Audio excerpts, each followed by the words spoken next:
Bukod sa issue sa flood control scandal at West Philippine Sea, tinalakay din ni Pangulong Bongbong Marcos sa kanyang State of the Nation address ang tungkol sa issue sa buwis, kuryente, transportasyon at kalusugan. Ibinida rin ng Pangulo ang mga naging pagtugon ng gobyerno sa krisis sa langis dahil sa gulo sa Middle East. Narito ang aking unang balita. Sa 1 oras at 26 na minutong talumpati, ilang beses pinalakpakan si Pangulong Bongbong Marcos sa kanyang ikalimang State of the Nation address. Mula sa pagpapanagot sa kanyang sariling pinsan dahil sa flood control scandal na sentro ng kanyang sona noong nakaraang taon. Dumating na tayo sa punto na ayon sa Ombudsman ay malapit na ang paghain ng patong-patong na kaso laban sa dating Speaker. Hindi ako Pangulo ng aking pamilya. Hindi ako Pangulo ng aking kaibigan.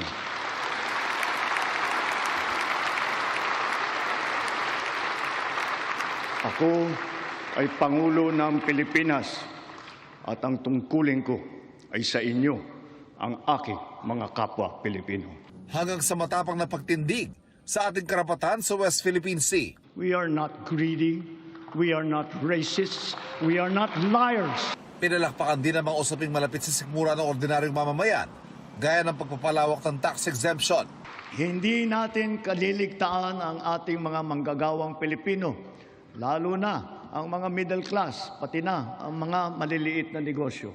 Ang nais ng Pangulo, isama sa exemption ang kumikita na hindi lalagpas sa 350,000 pesos kada taon. Sa ngayon, exempted ang mga kumikita na hindi lalagpas sa 250,000 pesos. Kaya bilang natatanging proteksyon sa kanila at para mas mapakinabangan nila ang pinaghirapan nilang kita, nananawagan ako sa Kongreso upang maipasa ang batas na magbibigay ng bahagyang ginhawa para sa ating bayaring buwis. Dagdagan natin ang mga manggagawang malilibre sa buwis sa kanilang kita. Isasama na natin ang mga kumikita ng hindi lalagpas sa 350,000 pesos kada taon.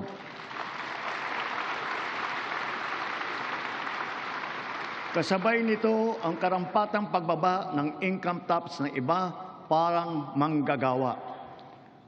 Pangalawa, ang mga maliliit na negosyo ay hindi napapatawan ng minimum corporate income tax. Ipinanukala niya ang pagbibigay ng amnesty sa buwis. Pangatlo, para mapanatag ang loob ng taong bayan ang pagbigay ng amnesty para sa mga hindi nabayarang buwis tulad ng income tax, estate at donors tax at value-added tax.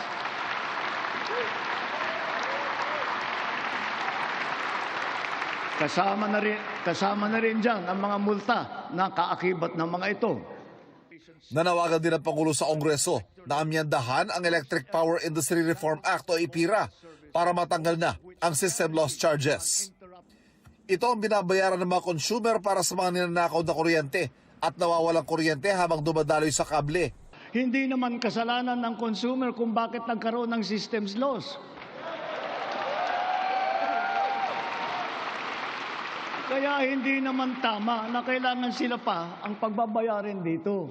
Therefore, we, the people, we demand for the immediate amendment of the EPIRA.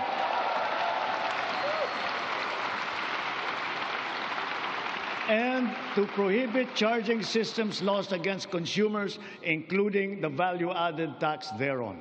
Hinimok din ng Pangulo ang mga mababatas sa ipasa ang Sariling Kuryente Act para mas maging abot kaya mga rooftop solar panels at battery storage systems. Nangako ang Pangulo na sa nalalabing 2 taon ng kanyang administrasyon ay tatapusin ang mga nasimulan at tutuparin ang mga pangako. Kabilang na riyan ang mga proyektong pang-infrastruktura. Sa susunod na taon, ang mga tren ng North-South Commuter Railway ay tatakbo na sa pagitan ng Valenzuela at Malolos. Sisikapin ng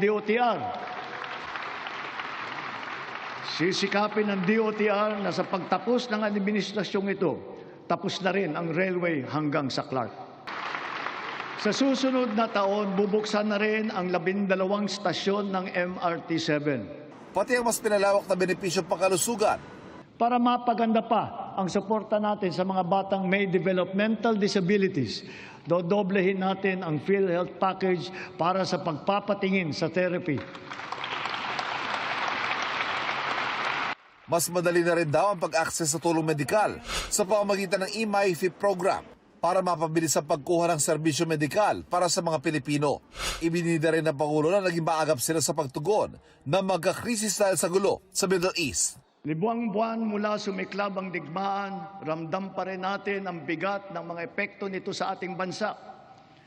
Hanggang kailangan, asahan ninyo na hindi titigil ang pagsuporta ng pamahalaan.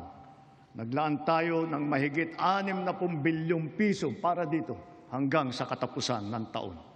Ilang beses ding sinabi ng Pangulo, ang mga pondong naiiwas sa mga tiwali ay ibinuhos ng pamahalaan sa mga proyektong pakikinabangan. Ang pondo na naisalba natin na balak ibulsa ng mga tiwaling opisyal ay sa taong bayan natin ibinubuhos. Ngayon, ipipihit natin ang mga programa sa mas nangangailangan nating kapwa Pilipino para naman mas malawak at mas marami ang maaabot ng tulong. Ito ang unang balita. Ivan Mayrina, GMA News.